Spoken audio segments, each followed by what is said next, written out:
Pulp-action shotgun claims, survive or die, face the spawn of hell in Pulp-action shotgun, a round-based boomer shooter fought with nothing but your old reliable shotgun. Use recoil to propel yourself through the skies as chaos closes in.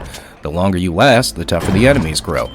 Well, this is now the third arena shooter in a row I get to playtest for this, and this one at least is different in the fact it's not a roguelite. That's unironically maybe an issue. In Pulp-action shotgun, you play as Pulp. Probably. Also on your HUD photo, you look like the Punisher was handed off to the Wrack art team. This game is pretty straightforward, as you shoot enemies, collect money after slaying them, and with that money you can buy health or armor, but more importantly, you use the money to go to the next arena to progress. Kinda reminds me of Call of Duty Zombies, which, for a game with boomer shooter in its tag, clearly needs to self-reflect and evaluate itself a little better.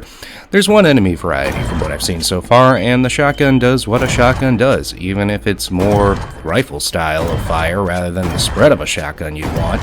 It works. But with a title like Pulp-action shotgun, you'd expect more in the way of the latter. So you have one enemy variety which endlessly spawns and attacks you in numbers and can shoot projectiles. Luckily, the enemy and its projectiles are very slow. You have one gun, which, yes, is a shotgun, and based on the trailer, it looks like you can dual-wield shotguns, but I couldn't find it in the playtest. This brings me to the biggest issue of this game, which is environmental design. 1, it's boring, and 2, it all looks the same, which is why I got lost and couldn't progress past the third door I opened because I couldn't find the fucking fourth door. A map could go a long way for this one.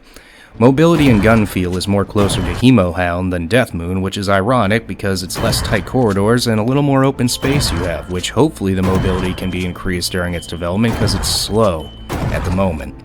Also, the game claims you can shotgun jump much like Unreal or Quake rocket jumping, which yes, you can, it just doesn't really work or give the momentum to feel satisfying.